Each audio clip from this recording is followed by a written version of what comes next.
Ladies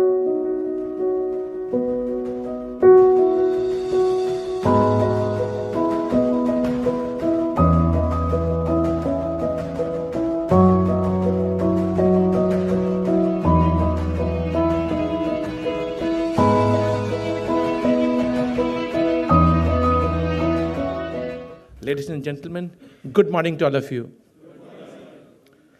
In theme presentation, I was discussing with Prakashji that we have made certain point which we want to represent to the government of India.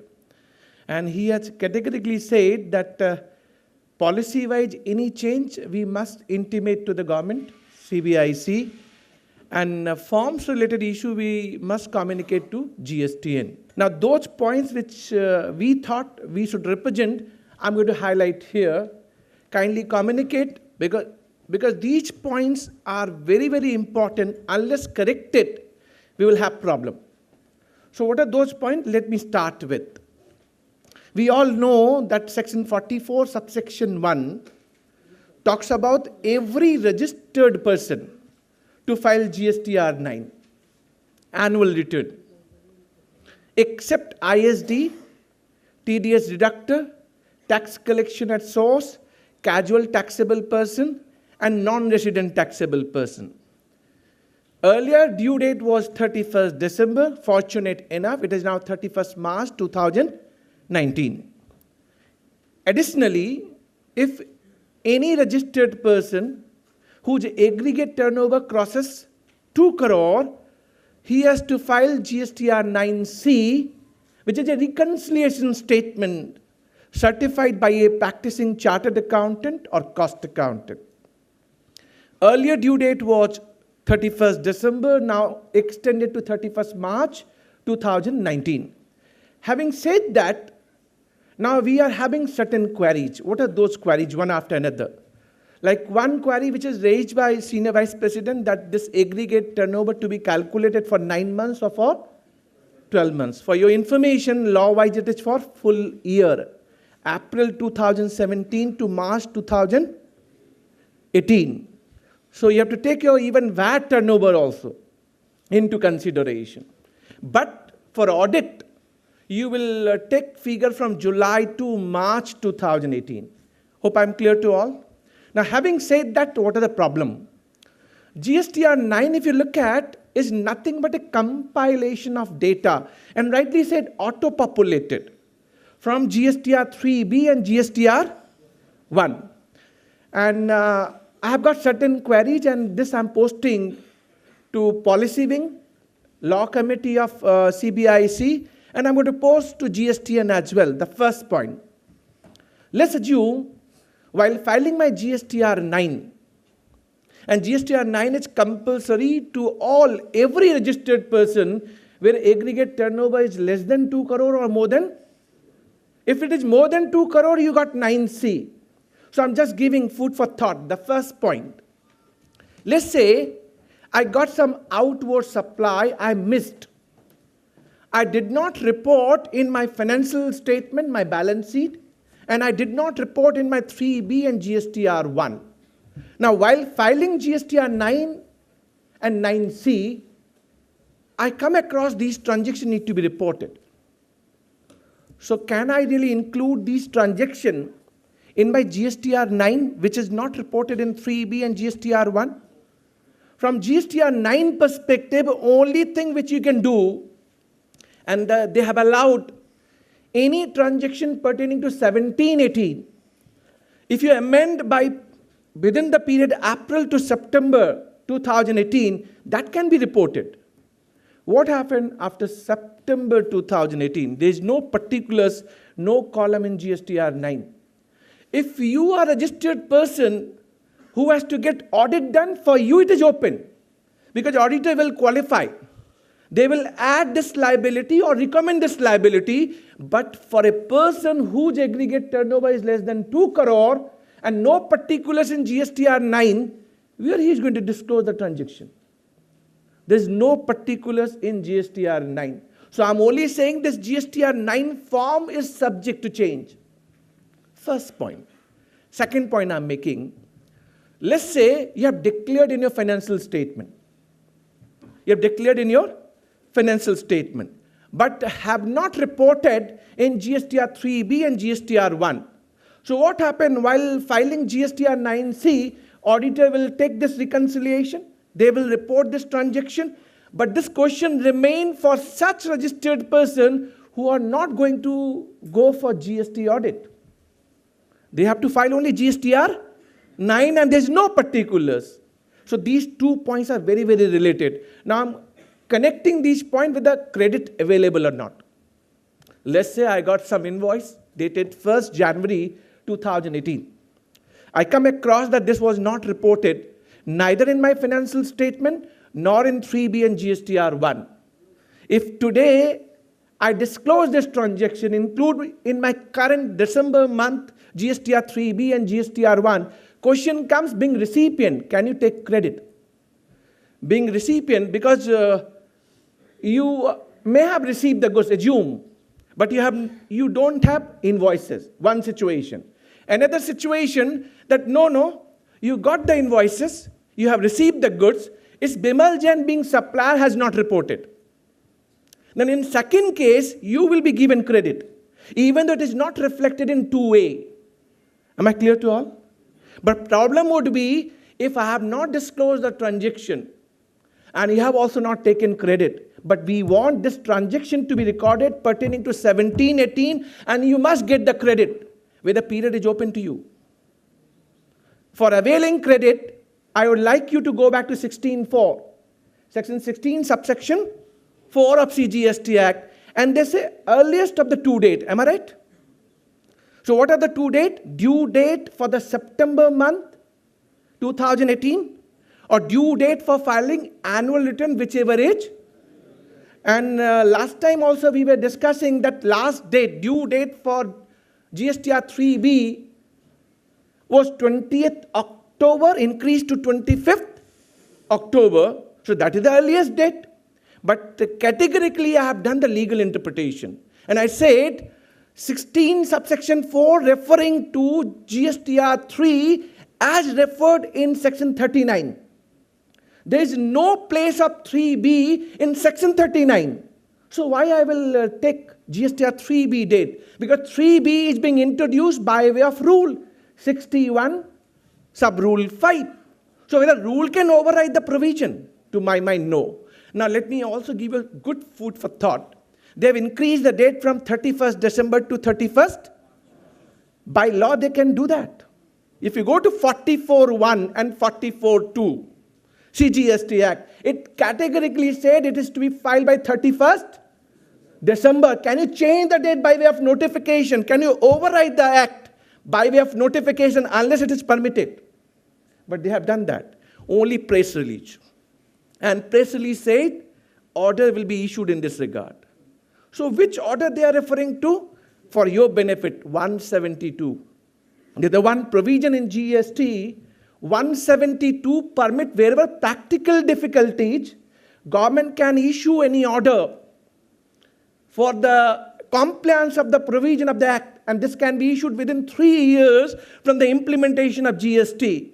Time is permitted, and such order need to be placed in both the houses of parliament. So this order will come, and hopefully in the winter session, they will place it before both the houses of parliament. So they are extending the date, due date for filing 9 and 9C, taking a route of order. I'm only saying for credit availment. Why can't you use order? 39, GSTR 3, there's no reference of 3B. And last date for availing credit, we are assuming 25th of October. I'm saying as a one-time, first year implementation of GST, why can't we say that credit would be available till the due date of annual return or 9C? And that too by same order, whereby you are changing the due date for filing GSTR 9 and 9C. Hopefully you are getting my point.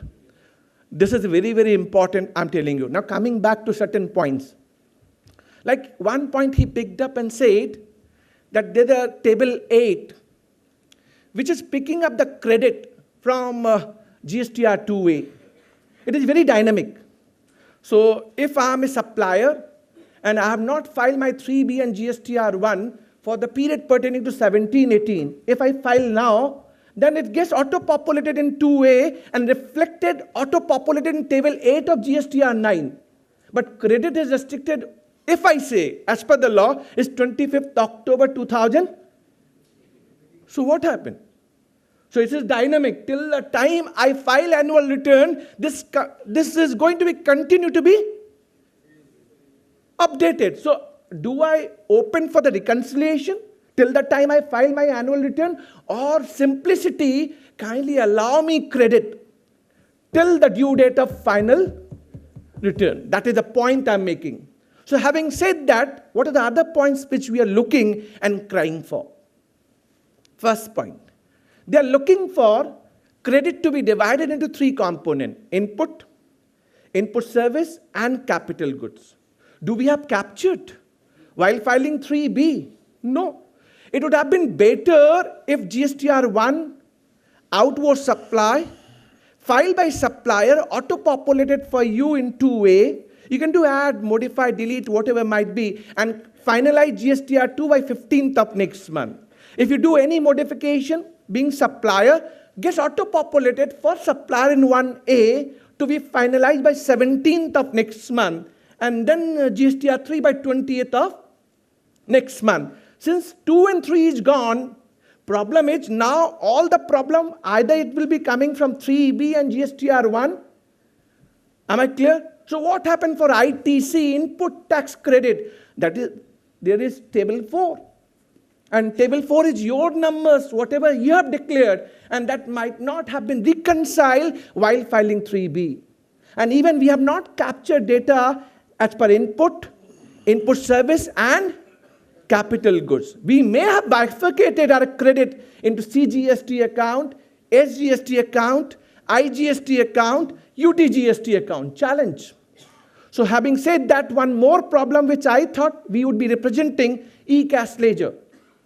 They want us to pay in major head. Major head of what? In respective CGST, SGST, UTGST, IGST. Why should I pay in respective ledger?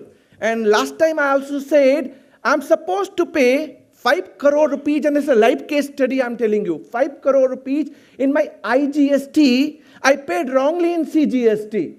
Can I use CGST e-cash ledger for payment of IGST? Why they have kept such kind of bucket for e-cash ledger? E-cash ledger should be one window wherefrom I can make any payment of CGST, SGST, UTGST, IGST. Am I right? Problem. So this is the point again we thought of taking it forward to the government of India. Going further, HSN, inward supply. For outward, no problem. I have captured all HSN. But problem is, can I capture HSN of my vendor, my supplier? And you must be knowing that the vendor less than 1.5 crore, they were not supposed to declare HSN code. And 1.5 to 5 crore? And more than 5 crore? Now problem is, if I purchase from a vendor whose aggregate turnover is less than 1.5 crore, where should I go and capture HSN code? We are struggling with our own HSN code. You want us to capture HSN of my vendor and supplier? Too difficult a task, not possible at all. There has to be some kind of mechanism. So what we are suggesting to the government of India, okay, if you want to capture it, then make it to the extent of maximum principal supply, concept of pre-GST era in excise provision. What is principal supply? If supply is more than 10% of total inward supply, you only ask for such HSN code. That is possible, but don't ask me HSN code of every item. Am I clear to you? So I given you this second thought. Now coming to the next point, they are also talking about, we have to mention if any demand is being raised in GSTR 9 annual return. If demand is raised. What is the meaning of demand raised? So-cause notice issued for eBay bill, non-compliance of eBay bill. And you know that pan-India for eBay bill, what kind of seizure note and so-cause notice we are getting. For eBay bill, department is issuing seizure note and notice for non-compliance of e-way bill, even for this region, I'm giving you for an example. They are raising this concern saying, Mr. Jain, your invoice is dated yesterday. Let's say 11th of December. But e-way bill is generated today, so it pick up auto invoice date of today, 12th of December. Why it is not matching? Even they are also raising a concern, one of my client not naming for the secrecy region, goods has reached from Mumbai to Noida, reached within the time frame of e-way bill, but this truck was standing outside the factory gate. Why? Because there was no space inside the factory gate. Vigilance department coming forward and catch holding of neck, saying that, show me the papers. He has shown the papers. Boss, your date, expiry, e-way bill got expired. Seizure. He's saying that, sir, it is standing only for the region, space is not there inside the factory. Seizure note and so-called notice. It's a demand. Need to be declared in GSTR 9. To my mind, demand means unless it is crystallized. It can be contingent liability, but it cannot be demand, because I got alternative remedy of going to file appeal and appeal till Supreme Court if I'm fighting a case. So it is not demand. Coming to the refund, we got many things. As we know that there are certain points which we are referring to, outward supply, there are certain points for the refund. And I'm sure when we talk about refund, we are getting refund on export or inverted duty structure. Am I right? Refund on export, if you are following IGST route, it is coming smooth. Problem lies only with when you are exporting without IGST and going for refund of ITC. If I'm going to mention such figures and my refund is pending for last 9 months and 12 months, we must get some certainty even from the government side. If I'm filling up this data, how quickly I can get back my refund of ITC? Counter responsibility. When department is looking for the variation of my outward supply, 3B versus GSTR 1, and immediately you will get notice. Similarly, there must be question in case refund is not being issued within 60 days from the relevant date. Such question must go back to them as well. Coming to the next point, which I thought of, you must be knowing that a concept called taxable supply, exempted supply, nil supply, non-GST supply, no supply. If I pose this query to all of you, I'm sure you will start thinking, what is the meaning of non-taxable? What is the meaning of non-GST? What is the meaning of no supply? Now, if you don't know such terms, how you are going to allocate the numbers in respective head? And for your information, there is no definition of non-GST supply and no supply in the GST law. So this GSTR 9 and 9C, nothing like, to me looks like this form requires some changes. Some changes. And last time when we were doing the program on 3rd of December, even we were struggling with where to add and where to less deduct, right? In GSTR 9C. So what we require some kind of good help desk or the hand-holding how to fill up GSTR 9 and 9C.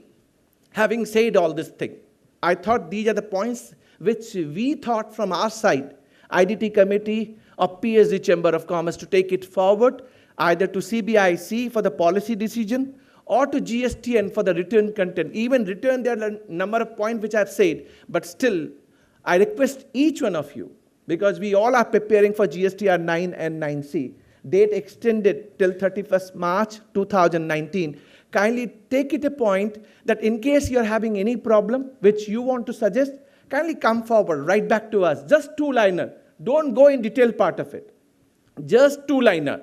If we can understand your point, rest leave it to us. We will draft the point and send it to the concerned authority, either to CBIC or GST Law Review Committee or to GSTN for change in the form, respective form. So only responsibility which I am putting forth on each members here present today, kindly go back and check GSTR 9 and 9C. And last time, categorically I said, don't assume GSTR 9 and 9C. 9C is not a certification work. 9C is not a certification work. It's a complete diagnostic review. And we need to prepare ourselves. Unless we prepare well, we cannot set system right for the next financial year. So there are many points while doing technical deliberation. Today, I will explain all those points once again for your digest that 9C is not only certification work, it's complete diagnostic review. And the kind of responsibility they have given to the auditor and to the company, both together. So please bear in your mind that these kind of GST conclave which we are doing for the benefit of trade, industry and commerce, kindly come forward, write back to us. We will take it forward to the respective concerned department of Government of India. With this, let me sum up my theme presentation. Thank you very much.